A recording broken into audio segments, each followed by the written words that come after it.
ونستعينه ونستغفره ونؤمن به ونتوكل عليه ونعوذ بالله من شرور أنفسنا ومن سيئات أعمالنا من يهد الله فلا مضل له ومن يضلل فلا هادي له ونشهد أن لا إله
আলোচনার প্রারম্ভে হৃদয়ের সব ভালোবাসা আবেগ আল্লাহর জন্য জানতে গিয়ে উচ্চ কণ্ঠে আল্লাহ তাআলার দরবারে আল্লাহ তাআলার শুকরিয়া আদায় করছি। আমরা সকলে পড়ি আলহামদুলিল্লাহ। সম্মানিত হাজিরিন, আমাদের মাঝে যে মাসে অতিবাহিত হচ্ছে পবিত্র রমাদান মাস, এক এক করে প্রায় 20টি রোজা আমাদের থেকে বিদায় নিচ্ছে। আমরা প্রথম দিক থেকে 10টি অতিবাহিত করলাম, রহমতের দশক, মাগফিরাতের দশকেও আমরা একবার শেষ করতে এসেছি। রাসূল পাক সাল্লাল্লাহু আলাইহি ওয়াসাল্লামকে জিবরাইল আমিন একটি তিনটি কথা বললেন। এর মধ্যে একটি কথা হচ্ছে, ইয়া রাসূলুল্লাহ, আপনার কোন উম্মত যদি রমাদান মাস পেয়েছে কিন্তু তার জীবনের গুনাহকে মাফ করাতে পারে নাই, ওই ব্যক্তি প্রতি আল্লাহ লানত করে বলুন না নাম, ওই ব্যক্তির প্রতি আল্লাহ পাকের অভিশাপ। তখন এই কথাটা শুনে রাসূল সঙ্গে সঙ্গে জবাব দিলেন, বললেন আমিন। তার মানে জিবরাইল আমিনের কথাটাকে আরো রাসূল জোরদার করলেন। তার মধ্যে আরেকটি কথা ছিল, যে ব্যক্তি আমার নাম শুনেছে কিন্তু আমার প্রতি দরুদ পড়ে নাই, সাল্লাল্লাহু আলাইহি ওয়াসাল্লাম এই বাক্যটা উচ্চারণ করে নাই, তার প্রতিও আল্লাহ পাকের অভিশাপ করে বলুন না। তারপরে আরেকটা ছিল, যে ব্যক্তি মা বাবা অথবা তাদের দুইজনের একজনকে পেয়েছে কিন্তু তাদের খেদমত করে জীবনের গুনাহকে মাফ করাইতে পারে নাই, জান্নাত অর্জন করতে পারে নাই, তাদের প্রতি তার প্রতি আল্লাহ পাকের লানত করে নাউযুবিল্লাহ। এই তিনটা কথা জিবরাইল আমিন একটি রাসূলের মারফত পাবলিশ করলেন। এর মধ্যে গুরুত্বপূর্ণ এখন আমাদের মধ্যে যে মাসটি অতিবাহিত হচ্ছে রমজান মাস, যে ব্যক্তি রমজান মাস পেল, জীবনের গুনাহ নেক আমলের মাধ্যমে গুনাহকে মোচন করতে পারলো না, আল্লাহর কাছ থেকে মাফ দিতে পারলো না, ওই ব্যক্তির প্রতি আল্লাহ পাকের লানত। প্রতিদিন রমাদানের প্রত্যেকটি ইফতারের পূর্ব মুহূর্তে আল্লাহ পাক 10 লক্ষ জাহান্নামীকে নাজাত দিয়ে দেন। কয় লক্ষ? 10 লক্ষ। এই জন্য ইফতারের পূর্ব মুহূর্তে দোয়াটা আল্লাহ পাকের কাছে বেশি কবুল হয়। আল্লাহ পাক ঠিক তখন ফেরেশতাদেরকে নিয়ে গর্ব করেন, এই ফেরেশতারা আমার বনি আদমকে তোমরা বানানোর জন্য আপত্তি করেছিল, উদ্দেশ্য দিয়েছিল। আজকে দেখো ইফতারের সামনে নিয়ে বসে আছে, 1 সেকেন্ড আগেও ইফতার করে না, বলে কথা সুবহানাল্লাহ। 1 সেকেন্ড আগেও ইফতার করে না, একটা তো কাজ হয়। এই জন্য আল্লাহ পাক বলেন, লাআল্লাকুম তাত্তাকুন, রোজাটা যাতে তোমরা আল্লাহর বিরুদ্ধে অর্জন করতে পারো, আল্লাহকে বেশি ভয় করতে পারো। সম্মানিত হাজিরিন, যেহেতু মাগফিরাতের দশক প্রায় শেষ, আমাদের মধ্যে এবার নাজাতের দশক আসছে, ঠিক কিনা বলেন? কিসের দশক? নাজাত। প্রথম হলো আউয়ালুহু রাহমা ওয়া আওসাতুহু মাগফিরা ওয়া আখিরুহু ইতকুম মিনাল্লাহ। রাসূল বলেছেন, রমজানের প্রথম দশক হলো রহমতের দশক। সবাই বলেন কিসের দশক? রহমতের দশক। মধ্য দশক হলো মাগফিরাতের দশক, আর শেষ দশক হলো জাহান্নাম থেকে নাজাতের দশক। সুবহানাল্লাহ। আমরা জাহান্নাম থেকে নাজাত চাই কি চাই না? সবাই বলেন চাই কি না?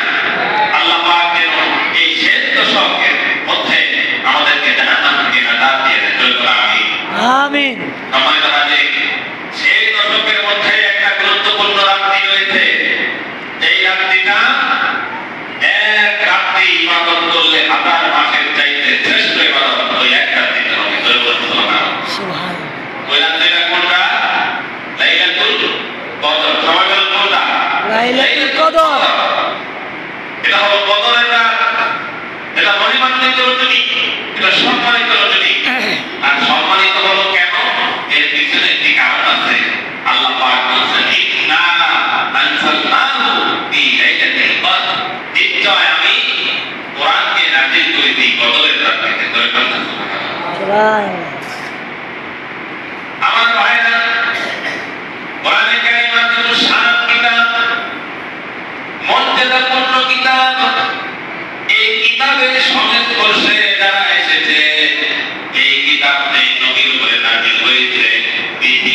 সকল নবীদের চাইতে আল্লাহ পাক ওই নবীকে বড় সম্মানিত করেছে। এই কোরআন যে নবীর উপরে নাযিল হয়েছে ওই নবীকে আল্লাহ পাক কি করেছেন? সম্মানিত করেছেন, সর্বশ্রেষ্ঠ নবী করেছেন। এই পৃথিবীর মধ্যে সাইয়্যিদুল মুরসালিন করেছেন, নবীদের রাসূলদের সর্দার আল্লাহ পাক তাকে মনোনীত করেছেন। সুবহানাল্লাহ। আর এই কোরআনকে ফেরেশতা বহন করে নিয়ে এসেছে। 30 পারা কোরআন আল্লাহ রাসূলের সিনার মধ্যে ঢোকানোর জন্য যেই ফেরেশতাকে আল্লাহ পাক দায়িত্ব দিলেন তিনি হলেন জিবরিল আমিন। যত ফেরেশতা রয়েছে আল্লাহ পাকের কোটি কোটি অসংখ্য গণিত ফেরেশতার ভিতরে জিবরাইল আমিনের মর্যাদা আল্লাহ পাক সবচাইতে বেশি বাড়িয়ে দিয়েছেন কোরআনকে বহন করার কারণে। রাসূল দাবি হয়েছেন, তারপরে কোরআন নাযিল হয়েছে। জিবরাইল আমিন দাবি হয়েছেন কেন?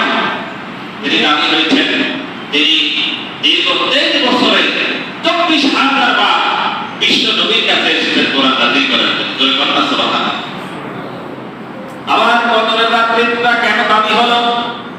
এই পৃথিবীর সবচাইতে দামি রাত্র হলো কদরের রাত্রি। কারণ হচ্ছে আল্লাহ পাক মানুষের জন্য যে সংবিধান নাযিল করেছেন, রচনা করেছেন, মানুষের জন্য নির্ধারণ করেছেন, ওই সংবিধান কোরআনুল কারীম নাযিল হয়েছে এই কদরের রাতে। সুবহানাল্লাহ। কদরের রাতে আল্লাহ পাক নাযিল করেছেন। তাহলে বোঝা গেল কোরআন যার সাথে লেগেছে সে কি হয়েছে? দাবি হয়েছে। বলুন কি হয়েছে? সে দাবি হয়েছে। এখন আমরা যদি কোরআনের পথে থাকি আমরা কি দাবি হব না? সকলে বলেন হব কি না? হব। এই জন্য কোরআনের পথে আমাদের আসা দরকার আছে না নাই? আল্লাহ পাক কবুল করে বলেন আমিন। আল্লাহ পাক বলেন ইন্না আনসালনাহু ফি লাইলাতিল কদর। নিশ্চয় আমি কোরআনকে কদরের রাতে নাযিল করেছি। ওয়া মা আদরাকা মা লাইলাতুল কদর। এই নবী আপনি কি জানেন কদরের রাতটা কি? আল্লাহ পাক নিজেই সামনে জবাব দিয়ে দিলেন লাইলাতুল কদরি খায়রুম মিন আলফি শাহর। লাইলাতুল কদর বা কদরের রাত্রি সম্মানিত রাত্রি, বরকতময় রাত্রি, মহিমান্বিত রজনী। এটা এমন একটা রজনী এই রজনীর মর্যাদা রব্বুল আলামিনের কাছে হাজার মাসের চাইতে বেশি। সুবহানাল্লাহ। কত রাতের চাইতে বেশি? হাজার মাসের চাইতে। মিন আলফি শাহর, হাজার মাসের চাইতে কদরের রাত্রির মর্যাদা আল্লাহ পাকের কাছে। হাদিস শরীফে এসেছে রাসূল পাক সাল্লাল্লাহু আলাইহি সাল্লামকে পূর্ববর্তী অথবা আল্লাহ পাকের ইচ্ছামতো লোকদের বয়স দেখানো হয়। তাতে তিনি স্বীয় উম্মতের অল্প বয়স দেখে ভাবলেন আমার উম্মত এত অল্প বয়সে বেশি আমল করতে পারবে না, এরকম আমল করতে পারত পূর্বেকার নবীদের উম্মতেরা। তাদের বয়স ছিল 1000 বছর, 900 বছর, 800 বছর, 700, 500 বছর বয়স তারা পেল। আর শেষ নবীর উম্মতের বয়স কত? 65, 100 সর্বোচ্চ এরকম বয়স। রাসূল মনে মনে ব্যথিত হলেন, আল্লাহ আমার উম্মত তো আগেকার উম্মতের মর্যাদার সমান, তার মর্যাদা শীত হতে পারে না, শীত হতে পারে না। এই জন্য আমার উম্মতের কি উপায় হবে? তখন আল্লাহ পাক তার হাবিবকে লাইলাতুল কদর নামে একটা কদর রজনী দান করলেন। আল্লাহ পাক বলেন হাবিব প্রতীক নামে আমি আল্লাহ পাক আপনার উম্মতের জন্য ঘোষণা দিয়ে দিলাম লাইলাতুল কদরি খায়রুম মিন আলফি শাহর। আপনার কোন উম্মত যদি একটি রাত্রকে জীবিত করে ইবাদতের মাধ্যমে কাটায় আমি রব্বুল আলামিন 1000 মাসের চাইতে বেশি ইবাদতের মর্যাদা তার আমলনামায় দিয়ে দেব। তো এই রাত্রি সম্পর্কে হযরত আয়েশা সিদ্দিকা রাদিয়াল্লাহু তাআলা বলেন রাসূলুল্লাহ আমি যদি শবে কদর পেয়ে যাই কি করব? আমার কাজ কি? রাসূল জবাব দিলেন আয়েশা তুমি যদি শবে কদর পেয়ে যাও তোমার কাজ হচ্ছে এই দোয়াটা তুমি বেশি বেশি করবা। এই দোয়া আল্লাহুম্মা ইন্নাকা আফুউন তুহিব্বুল আফওয়া ফাআফু আন্নী রাওয়াহু ইবনে মাজাহ। বলে বলনা সুবহানাল্লাহ। ইবনে মাজাহ শরীফের হাদিস বিশ্বনবী মুহাম্মদ সাল্লাল্লাহু আলাইহি ওয়াসাল্লাম